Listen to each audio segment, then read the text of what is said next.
here. My name is Jenny Langston, and I serve as the Executive Director of the Birmingham Public Library. So on behalf of the Birmingham Public Library, the staff, and our Board of Trustees, welcome to the library today.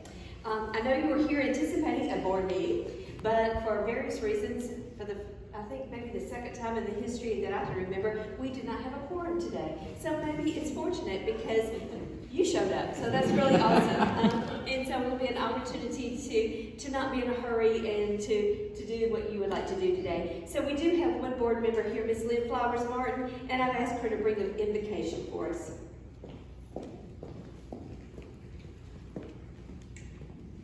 Good evening. Evening. Let's compose ourselves for a word of prayer, please. Most gracious Heavenly Father, O Creator, Sustainer of life, we give thanks for you as we approach the Thanksgiving season. We are so happy that you thought about enough of us to give us life, health, and well-being. We thank you for the opportunity to serve.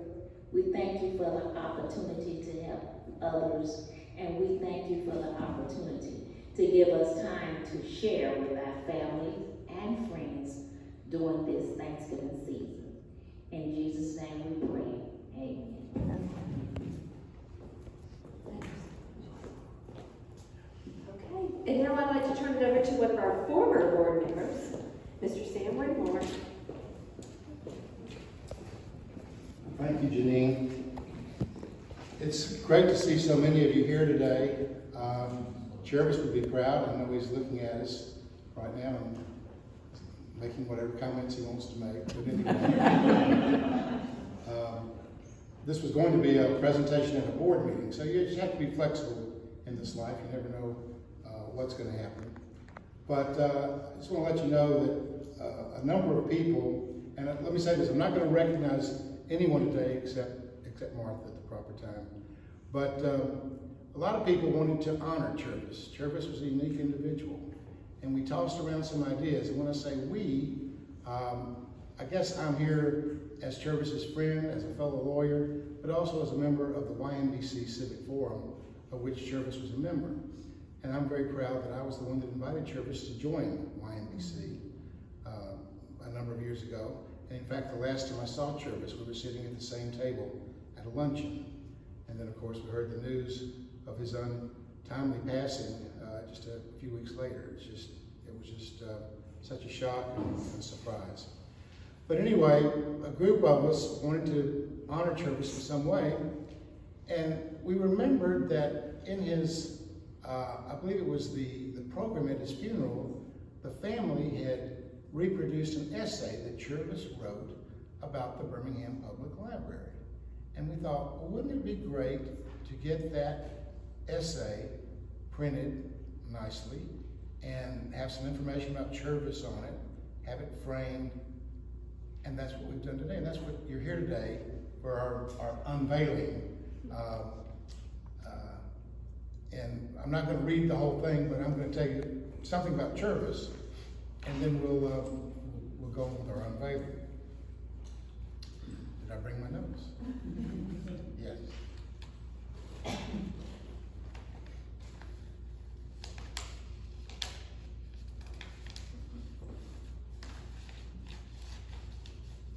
Now, I'd say many of us knew Chervis. Some people here did not, and some people did not attend his funeral, but I'm going to read just a little something about Chervis from his obituary.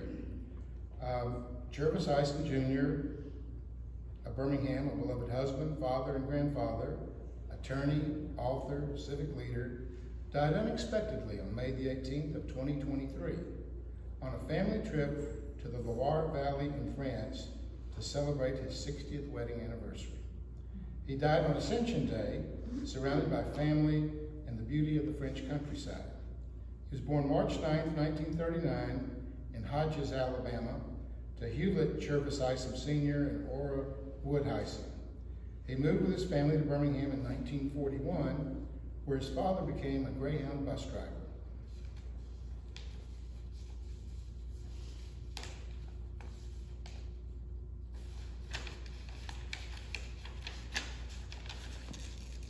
During the Civil Rights era, he graduated from Phillips High School in 1957, Birmingham Southern College in 1961, and Cumberland School of Law in 1967. Inspired by Abe Berkowitz's letters to the editor and his moral stance during the turbulent civil rights movement, he joined the firm of Berkowitz, Lefkowitz, Van, Patrick, and Smith, where he worked as a real estate and transactional attorney for the next 54 years. After a merger, that firm today is Baker Donaldson. Chervis assisted many of the leading real estate developers in the South in developing, leasing, financing, and disposing of commercial real estate properties of all kinds, including retail and mixed-use properties, office, industrial, business parks, and multifamily projects. Chervis rarely spoke ill of anyone. He listened with care to everyone, and he always rooted for the underdog. He was a teacher at heart. He loved a good conversation about books and art and history and philosophy. His favorite question to ask was, "What book are you reading now?" He believed in service and putting the good of the community first. Concerned that there was no memorial honoring the 4 little girls who were murdered in the 1963 16th Street Baptist Church bombing, he spearheaded the effort to rectify that oversight. On January 14th of 2013, on the 50th anniversary, that doesn't sound right. Anyway, on the 50th anniversary of the bombing, it was in September, if I recall, the sculpture was installed at the corner of 16th Street North and 6th Avenue North at the edge of Kelly Ingram Park. An active member of the community, Chervis was involved as a Norton board member at Birmingham Southern, the Norwood Resource Center, the Birmingham Arts Journal, and board member and vice president for Four Spirits, Inc., was a nonprofit corporation. Chervis has been listed in the Best Lawyers of America since 1987 and other professional recognitions. He was named a top 50 over 50 by Positive Maturity.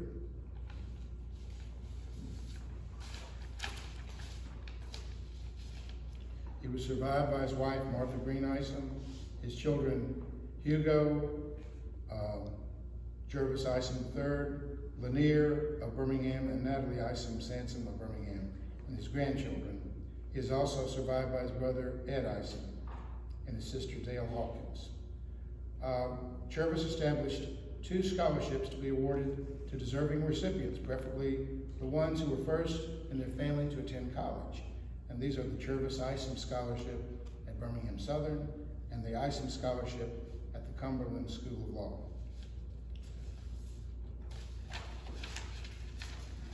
Well, that's from the obituary. But you folks are here because you knew Chervis or knew of Chervis, you heard of him. So many of them here respected him and loved him. Today, we want to have this tribute to Chervis, where what he wrote, and I'm not going to spend the time to read it, but it's here for you to read.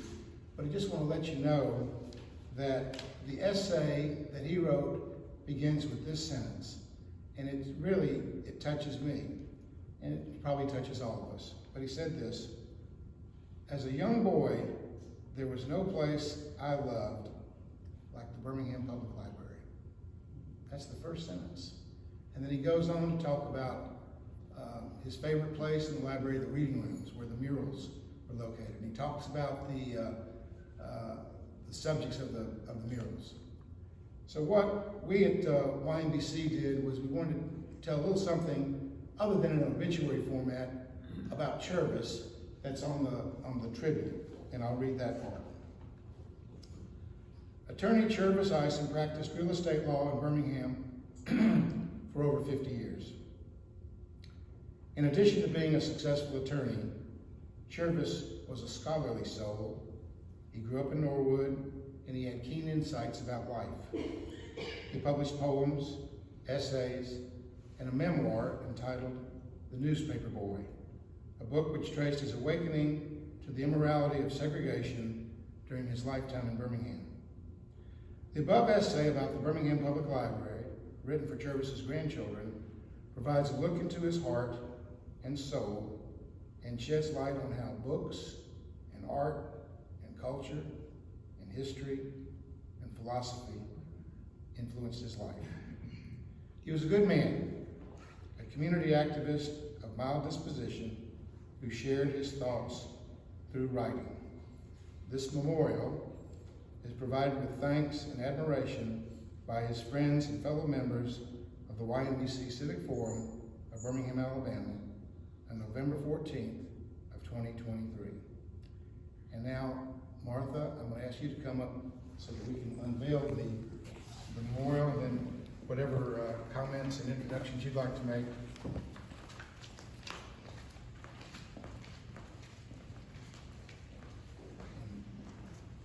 It's unstable, so let's make sure that's all. It's got to be bottom here. Make sure that's all.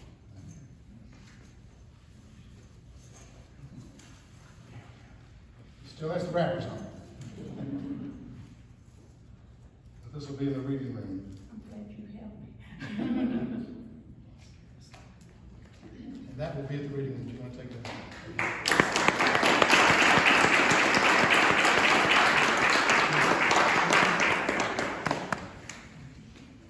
I'm gonna take two. Okay. 1, 2, 3. 1, 2, 3. Next one. Thank you, Sam, and thank you, Sam, and YNBC members. You folks meant a lot to Chervis. Also, his other family, the Law family. Thank you for being here.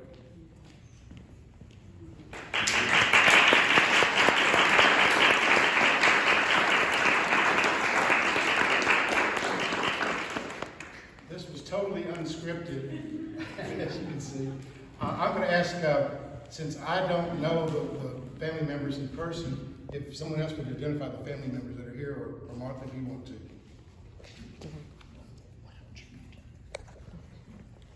And if you want to say a few words too. Apparently, I got nominated to name myself.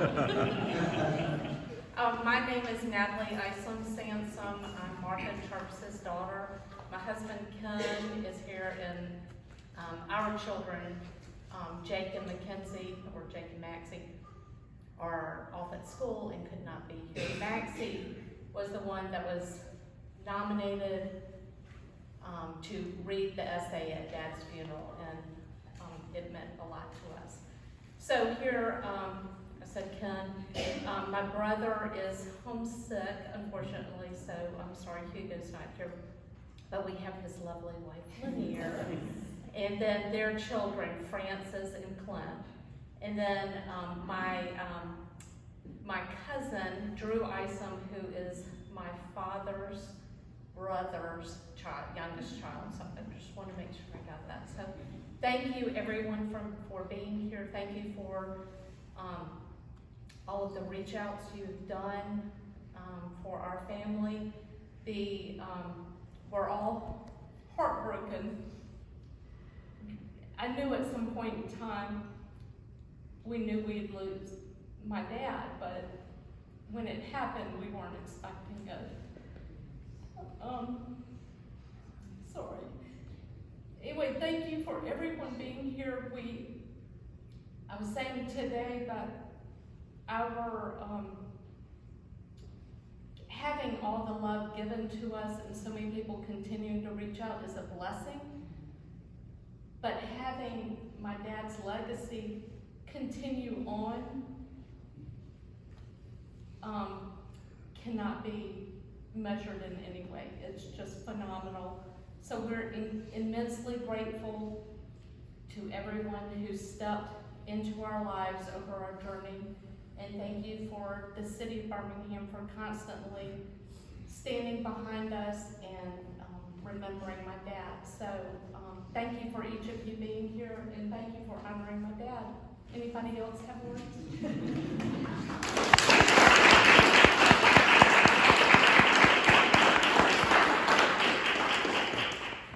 Well, you know, we were only going to be given 5 minutes at the board meeting, so I'm really kind of happy the board didn't meet today. But thanks to everyone for being here. I guess I'd be remiss if I didn't get at least one person from the law firm, so I'm gonna just say, Ann Mitchell, I know you're retired from the firm, but you've had such a part in this too. Why don't you say a couple of words about Chervis? Lawyers never at a loss for words. And this is totally unscripted too. I know you. You sound like listening. This is an honor to be asked to talk about Chervis. How do I even start? When I joined the firm, I was sitting in my office and a man came in, and those of you who will know what I'm talking about, there was a jingling sound. Chervis always carried change in his pocket and he would jingle it. And he knew he was coming, but he came in and he dumped this huge pile of files on my desk. And I said, "What is that?" And he said, "Those are my probate files." No, now they're your probate files. And I became a probate lawyer, and it was Stephen Chervis. But we spent a lot of wonderful times together, and we had some arguments, of course, as we always do. But I'm so glad that Sam mentioned about what are you reading, because if you came in to interview for a job, you would say, "What are you reading?" And you better not say the biography of Leon Kaka. You better be reading, going back and reading Graham Greene or somebody that he could talk to you about, because he did love reading. He started a book group at the firm for a while, and we bought a lot of books from Jim Reed, because a lot of the things he wanted to read were out of print. But, those of us who work with Chervis could stand up here and tell story after story. So I'd like you to just think of your own stories and share them with other people, because I do think this is the thing.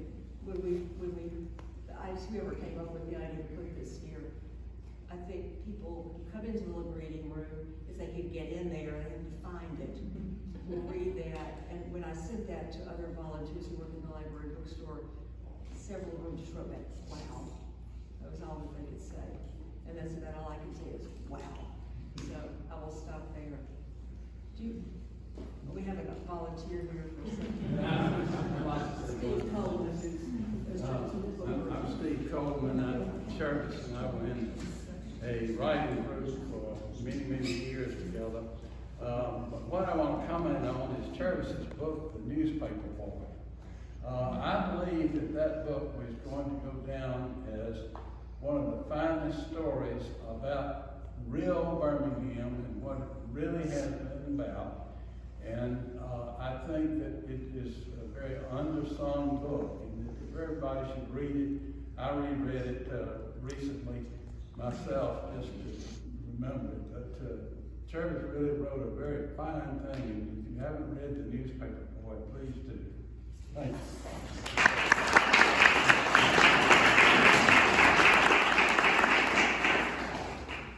I'm glad you mentioned that, Mr. Coleman. When I read the Newspaper Boy, I told Chervis, "Wow, I knew most of the people in this book," because he talked about his customers, the Millers. Well, I knew the Millers. They went to church with me. I knew their sons. We were all the same age. And I thought it was just great the way he had emphasized them.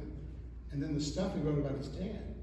Well, I knew Mr. Isom when he was the mail clerk at the Colonial Bank building. Chervis and I were in the same bank building. And I just said, "Wow, what a story that is." And it's a great story. If you haven't read it,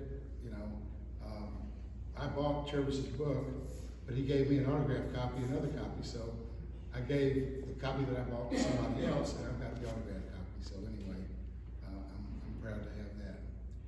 I'll just say, if there's anybody else that would think it's appropriate, would like to say anything about Chervis, please speak now. Mr. Coleman here. Go ahead. You be good. Thank you.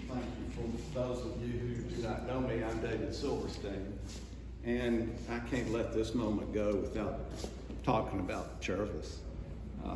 I had the pleasure of practicing law with Chervis. I was at the firm, and all of a sudden the phone rang, and back then we were in the old, where the Hewlett Hotel is now. It's called the City National Bank building, and Chervis was on floor 11, and the rest of the firm was on 14 and 13. So I never got to go see Chervis. Didn't know who he was. And phone rings and says, come down. Ollie was her name, his secretary, and she was the gatekeeper, and you didn't get to see Chervis unless you went through Ollie.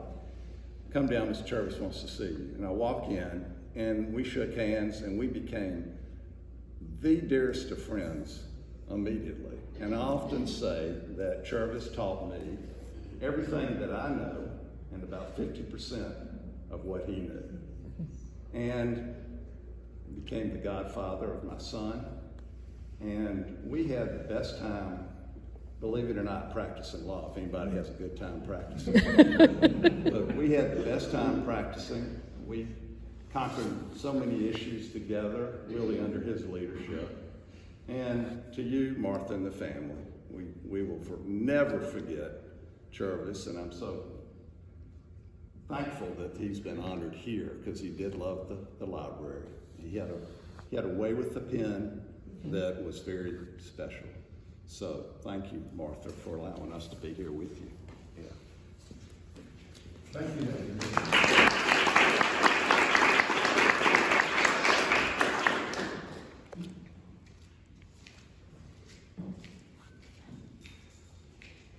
Good evening, and it's an honor to be here with Chervis's family. I'm Carol Clark. I now serve as a city councilor for the city of Birmingham, but I met Chervis years ago when I was in the mayor's office, some 20 some odd years ago. And we'd gotten this real estate attorney in the city law department who was just brilliant. And he had trained us at Chervis. And so that was the first time I heard of Chervis, but we never wanted to be in a real estate acquisition where Chervis was representing the other side, because it just was not going to go well. We would have to cave on everything. But I was a Norwood resident at some point, and Chervis's love of Norwood became another link for us to further bond. And I know he tried to move you there, Martha. I know. You weren't having it. He weaved them towards your house. Did you? Okay. And he would walk, I think he would have some of you out there walking those tracks down by the, I'm like, Chervis. He was like 5. You can't have them out there in that area, right? Because it's pretty He dicey. taught them to drive the boulevard. Yeah, so the areas he liked to walk the tracks were kind of behind the colored quarters that he describes in his book. And he would say he had his grandsons out there walking, and I'm like, I'm feeling mortified. Like, I wouldn't do that. But when he wrote the book, he was so concerned about the N-word. And so you have a signed copy. I have one on black binder. Because he wanted us to read it, he wanted us to be comfortable. If we wanted him to take the N-word out, he was going to take the N-word out. But it was, so I said, Chervis, I think it's fine because it's contextual, it's in that time. And so then we had to go further. So there were seniors, the seniors in the neighborhood would meet at the community center. And so Mr. Gilmore read some of the stories with the seniors in the senior center, and they signed off. They said, okay, it's fine, just leave the word in there. But he was such a wonderful person. I mean, I know you all know that, but I just wanted to share that about him because he was so considerate and thoughtful in, you know, unusual ways. Thank you. Thank you.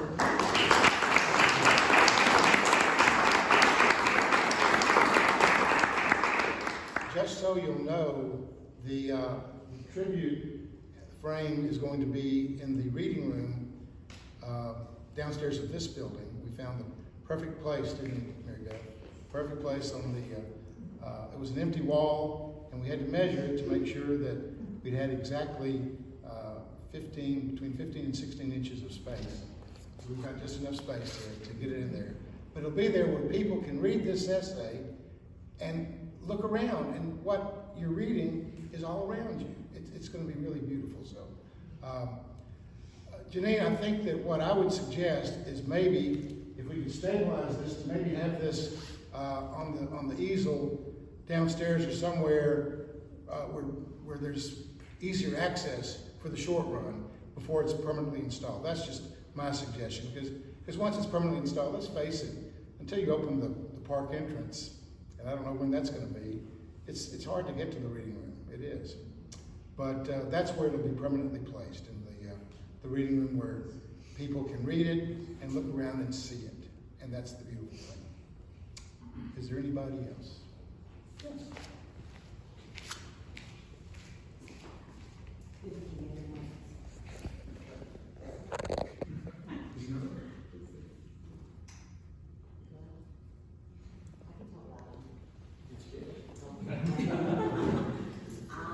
I could not sit here and not make a comment about, well, first of all, to the family, mom, I'd like to say Isom, Mrs. Isom, to Natalie, who I've been back and forth with.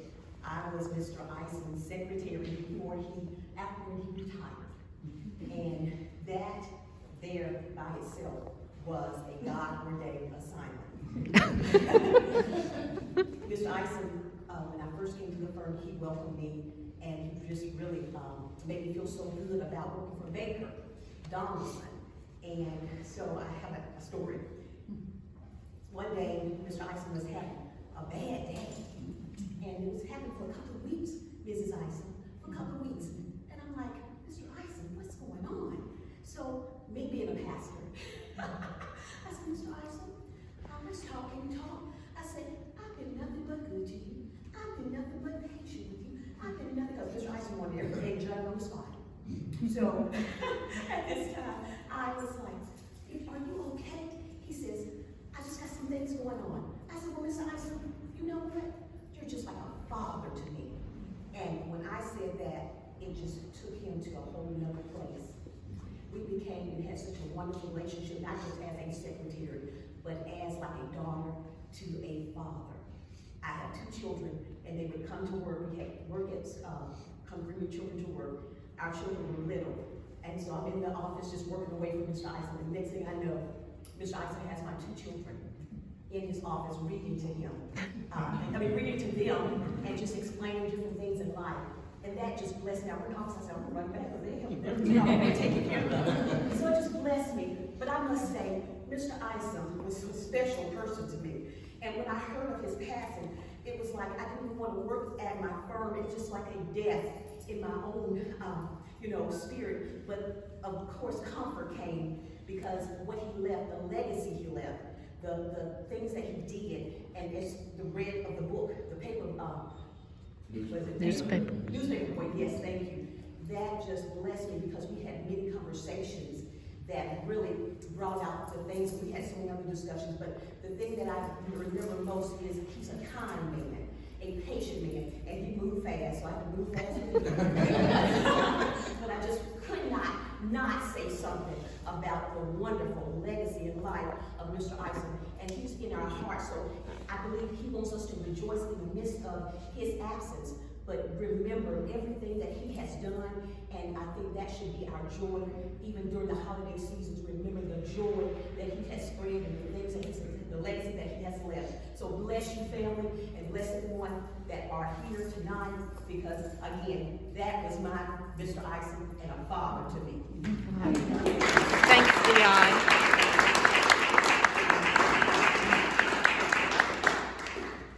Last call.